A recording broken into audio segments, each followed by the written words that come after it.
Hello, everyone. This is the tail end of the lecture on bioethics in medical microbiology. So I didn't quite make it to the end of the lecture slides in the session this week. So this is just me covering the last few sections because they are important and we do need to know about them. And I think this is just a slightly better way of covering them than waiting until the next session.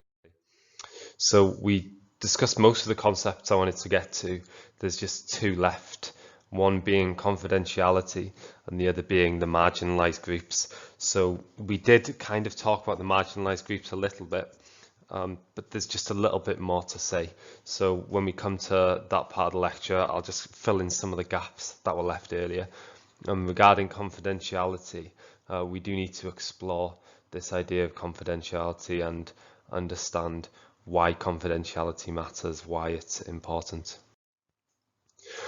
Okay, so the first thing I want to do is propose a situation to you in which we can think about confidentiality. I've said throughout the lecture that whilst these are all important ethical principles, confidentiality, obtaining consent,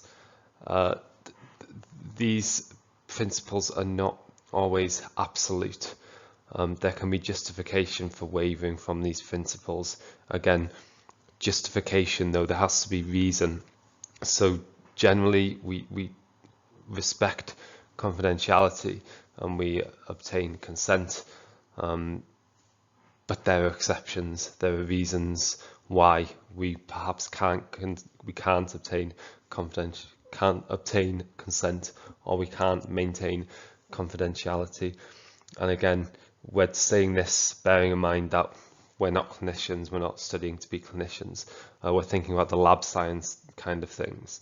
We're thinking about research science as well. So that's just something to bear in mind when we're talking about, patient confidentiality. That's not really going to be any of our concern, but we still need to understand the principles underpinning these ideas. On the research science side of things, however, you could well be in the future involved in studies in which you're dealing with participants and their information needs to be treated confidentially, their histories need to be treated confidentially and things like that. So again, it is still important that we understand this principle, as with the other principles like consent, etc. Okay, so here we have a situation I want to put to you. In this situation, we have an individual who's in an ostensibly monogamous relationship with a seronegative partner. So this individual's in a relationship that's supposedly monogamous. So the two participants in the relationship are not sexually involved with anyone else. And we're talking about the male in this relationship. The female is seronegative for, we'll use HIV as an example. We'll say HIV. So she doesn't have HIV. The male has presented to a clinic and he's been diagnosed with HIV. The ethical issue comes when we introduce the information that this male doesn't want his partner, doesn't want his wife to find out that he's HIV positive.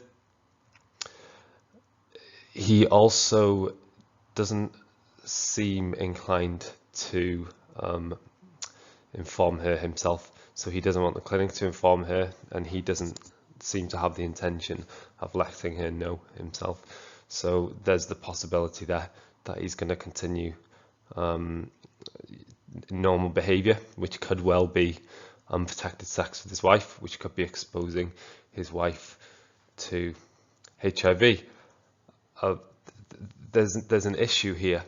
Obviously, confidentiality is fundamental, and there's always a responsibility to some degree to maintain confidentiality. The confidentiality is just in line generally with the principles we looked at the start of the lecture. So autonomy, it's the patient's information. We don't have the right to spill that information, to tell that information to other people.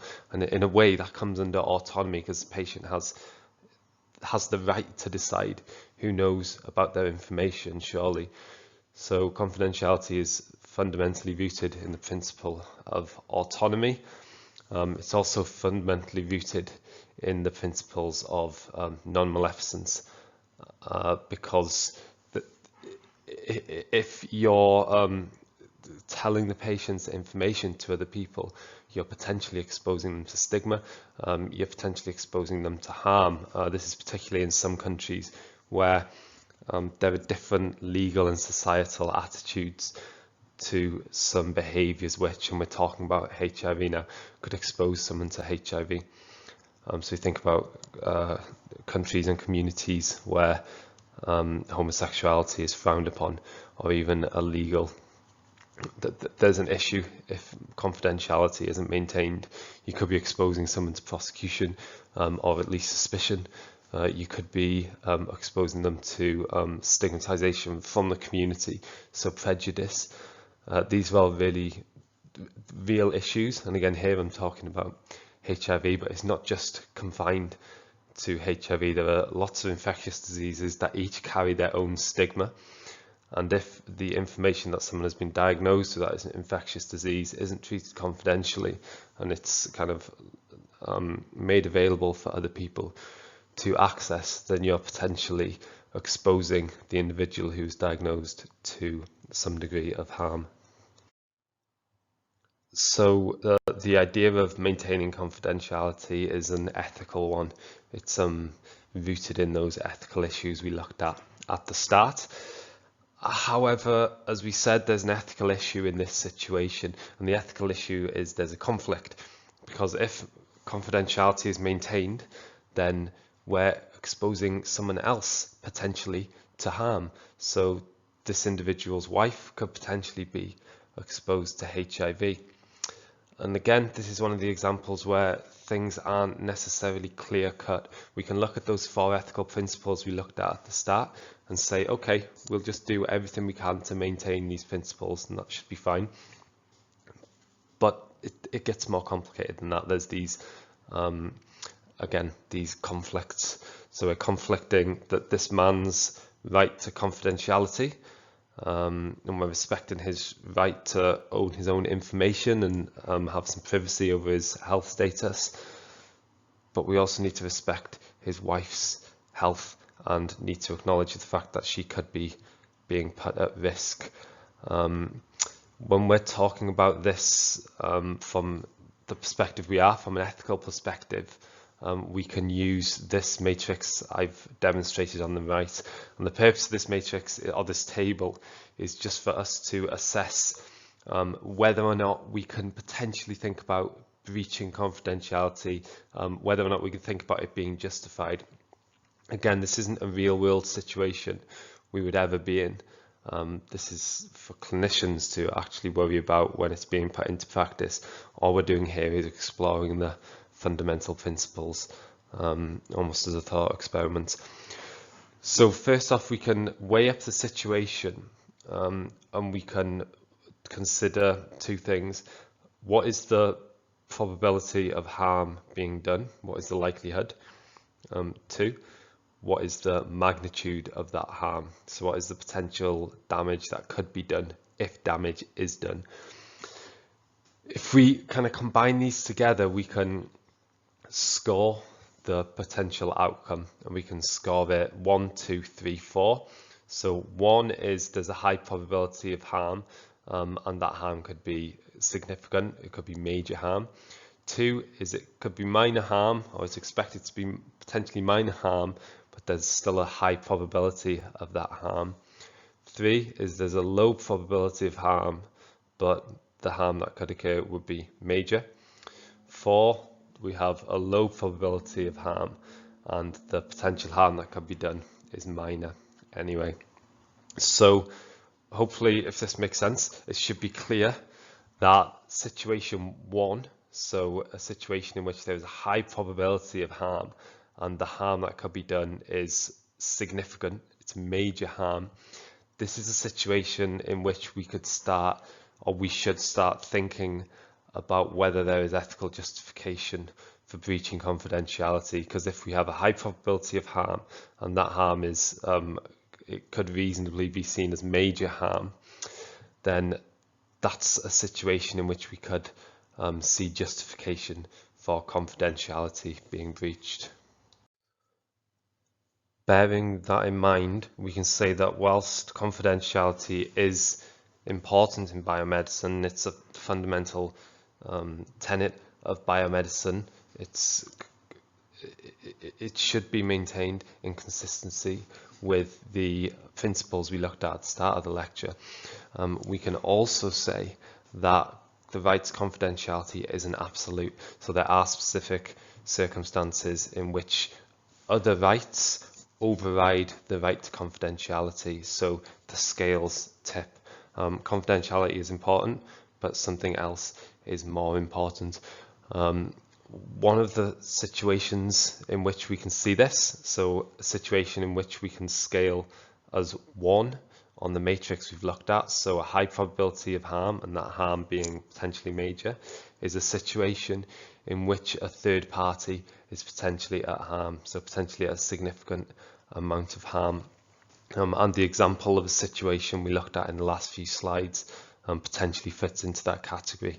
So we have an individual who is, 1, not only potentially being put at risk of HIV, but they're also being put at risk of HIV without knowing it. So they're in an ostensibly monogamous relationship, so they have no reason to suspect they could contract HIV. They have no reason to suspect they're at high risk of HIV. This means likely, it likely means if they were to contract HIV, it would go unnoticed for a significant period of time because they have no reason to test. The inclination isn't there because there's no reason for it to be. That's an issue because untreated HIV infection progresses to AIDS. So in the situation we looked at in the last few slides, we're looking at a situation in which a breach of confidentiality could potentially be justified. That reason is because the wife's safety it outweighs the husband's right to confidentiality. So the wife's right to have control over her decisions, her health decisions, and to not be exposed to HIV outweighs the husband's right to confidentiality. So in that situation, it really does make sense for medical professionals to step in and breach confidentiality. And again, this is because we're looking at a situation which is rated 1 on this matrix, which means there's a high probability of harm, and that harm could potentially be major harm. Again, it's not ever going to be any of our roles to do anything about this. This isn't lab science now. This is more primary care. However, if you look at the GMC guidelines, you'll see they're consistent with what I'm saying. So in the version of slides that are on the module space, you'll see there's an excerpt from the Terence Higgins Trust website, which specifically says for HIV testing, confidentiality is always maintained, except in some very limited circumstances. One is involving the police, so if the police request specific information, it can be given. Another is basically the situation we're outlining here, a situation in which a third party is being put potentially at harm. Okay, so on to a separate issue relating to confidentiality, this issue of big data. So in the modern world, data is being collected all the time, just absolutely incredible amounts of data collected on everyone day in, day out. That data, a lot of it is stored, so a lot of it doesn't just disappear. The question then becomes, who has access to this data? It's a tricky one. Data that is individual, like the data we just looked at, like HIV status, it's pretty clear cut that that's confidential. Obviously not always, as we just looked at, but in general it's confidential data and other people don't really have a right to see that. However, what about big data? So data that isn't identified to individuals, data that exists in these big databases that exists mostly as statistics. Who has access to that? It's, again, there's no clear answer to this. This is just something to think about and something for us to kind of explore a little bit. Generally, once data is anonymized, there's a lot of different people kind of picking bits that they want and having a poke around. That's just the way it is. We tend to lose control of our data, particularly as soon as it's anonymized. And the argument here, it isn't perfect, but the argument is that there's sufficient reason to do this. It is a bit of an ethical breach, collecting people's data, often without their consent. But the justification is that it benefits the population as a whole. It allows us to put in place various public health measures. It allows us to monitor health throughout the population. So in that sense, it's justified, even though it is a slight ethical breach. Here's a case study from New York. So we're talking about diabetes in New York. In the mid-2000s, there was an epidemic of either poorly controlled or uncontrolled diabetes, and it was decided that something needed to be done. So what was done ultimately was it was agreed patient data would be provided to the Department of Health and Mental Hygiene. So patient information was moved across to the Department of Health and Mental Hygiene. I think one of the issues was it wasn't anonymized. Again, with anonymized information, mostly people just shrug their shoulders. With information that isn't anonymized, it's a more significant issue. So it's just a more significant breach of confidentiality. And this paper sums it up well here, saying there was criticism that mandatory reporting compromises individuals' right to privacy. And that's what's going on here. So the patient doesn't have any say in what happens to their information. It's just being automatically reported to the central government agency. This paper also says, however, this mandatory reporting of patient information, it benefited people, it benefited the population as a whole. So it informs strategies that ultimately better armed the state to combat this diabetes epidemic. As with many of these ethical issues, it's a little bit of back and forth, isn't it? You see a ethical breach, and then you potentially see benefits of this ethical breach, and the question is, okay, was the ethical breach justified by the benefits that were eventually seen? There's no final answer there. This paper is arguing that it was justified in this case. But there's more to be said. So when we're thinking about this big data issue, when we're thinking about data being collected at a population level, or even maybe a town level or a city level, there's additional issues.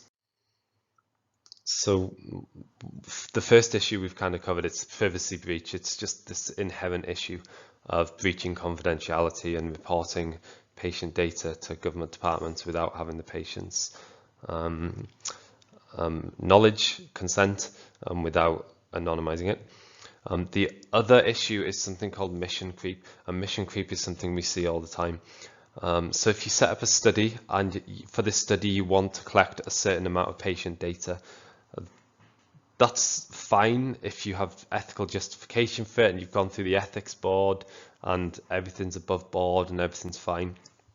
There's no inherent problem there.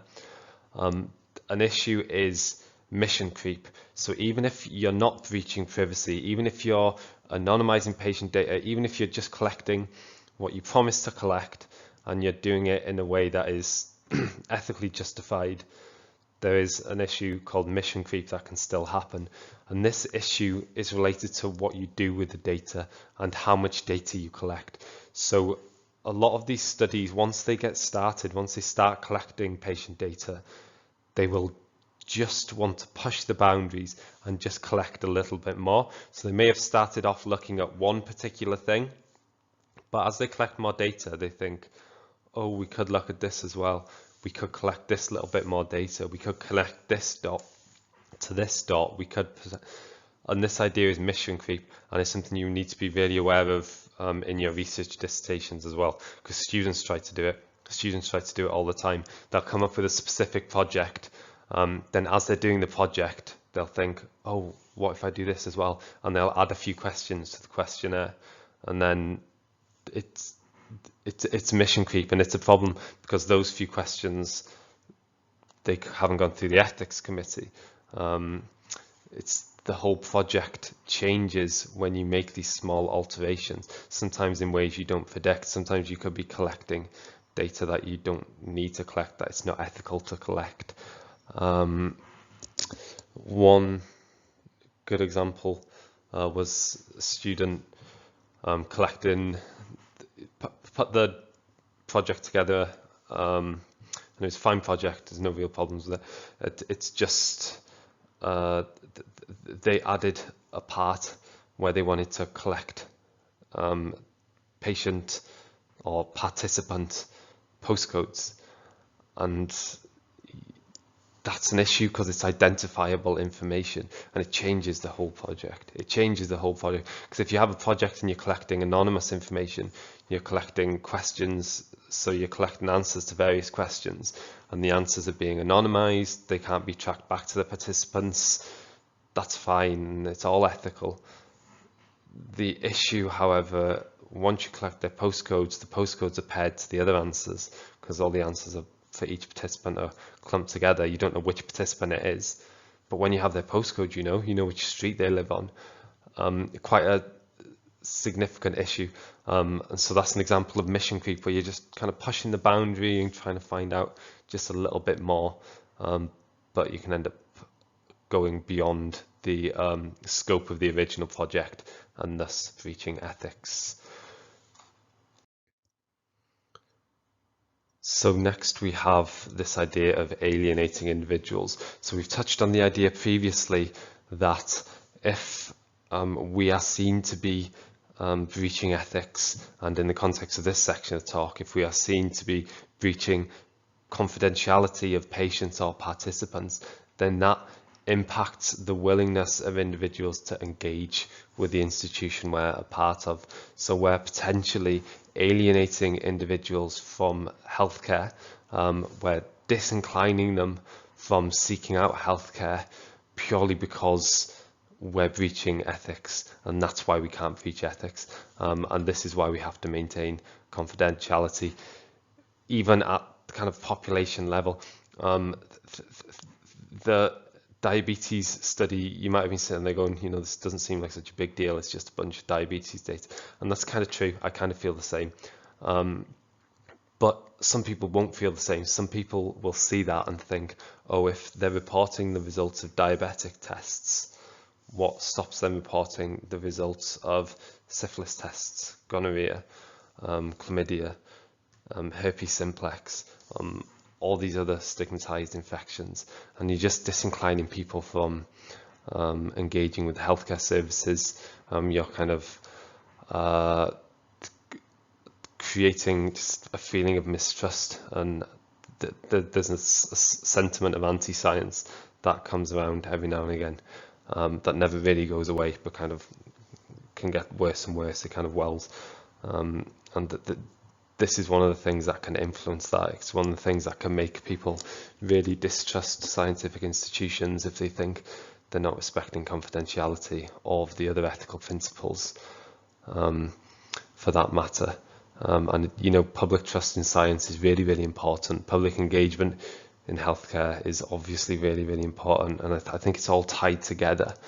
We also need to consider that it's not actually that long ago that scientists weren't as respectful of ethics as we talked about at the start.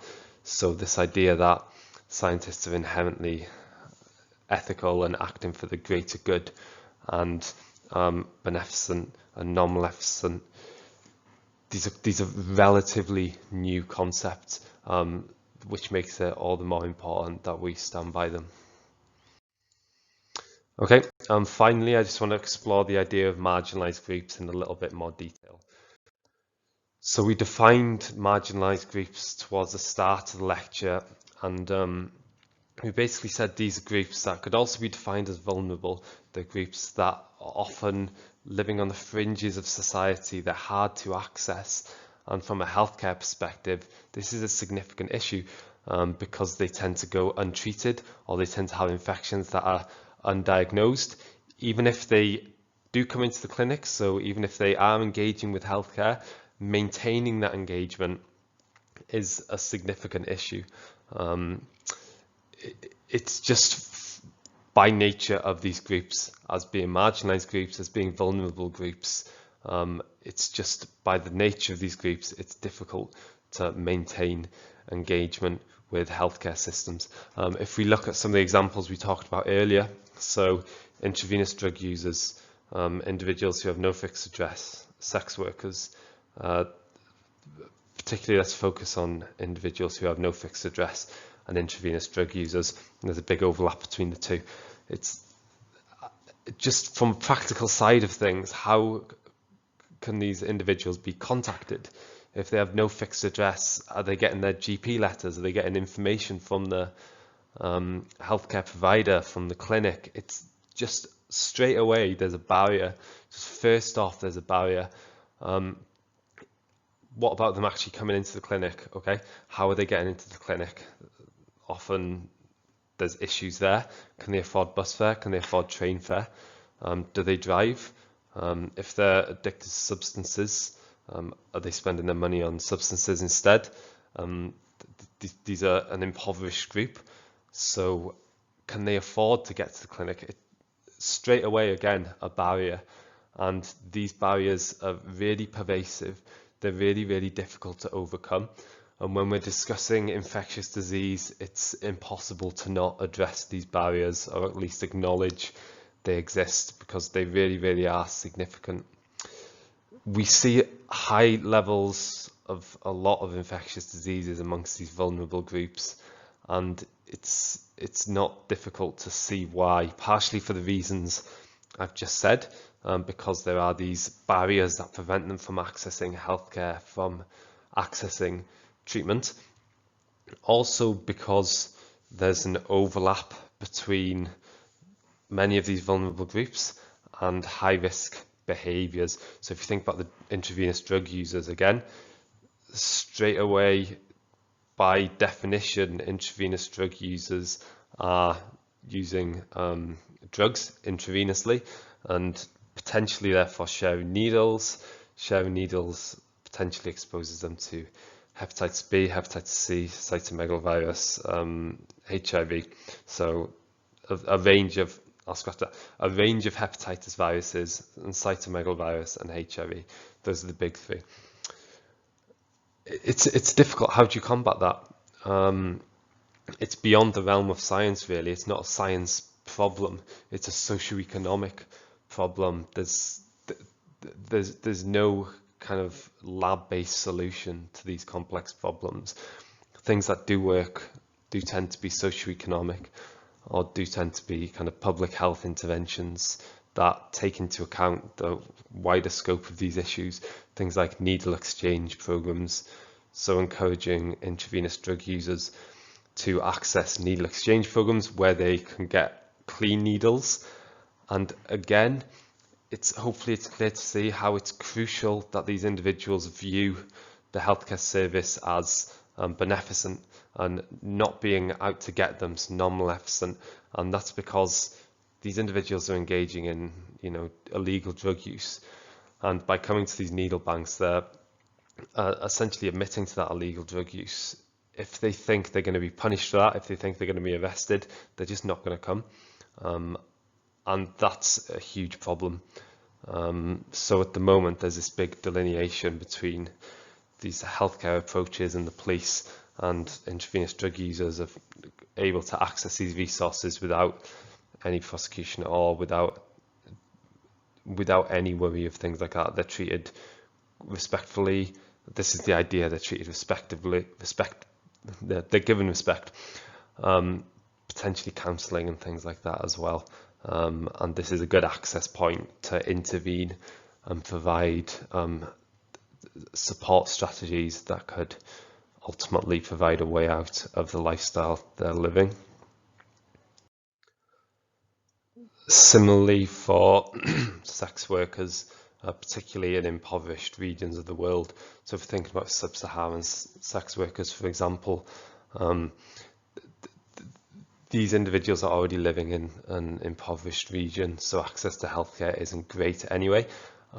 Even if they could access condoms, so if they're able to buy condoms, the issue is these individuals are often impoverished, even in impoverished countries. So expecting these individuals to spend money on condoms, to buy condoms, it's an issue. It's not necessarily a reasonable expectation. So again, an extra barrier, and the solution to that barrier isn't necessarily going to be scientific. It's probably going to be socioeconomic again. And here are some of the issues I've identified. So as we said, difficult to track their progress. It's difficult to get them to maintain access. Mistrust of authorities as well, so they're disinclined to seek healthcare. Resource poor, so again, a lot of these individuals in vulnerable groups are resource poor. Difficult to enact behavioural changes, so this is a big one. So for a lot of members of these groups, we could theoretically prevent the transmission of infectious disease by getting them to change their behaviour. The problem is a lot of members either are or perceive themselves to be locked into these behaviours, and they could be locked in through physical dependency upon drugs, or they could be so resource poor that they just don't see a way out of the situation. And even if it wasn't a perception thing, even if they were determined to get out of their situation, it's really difficult.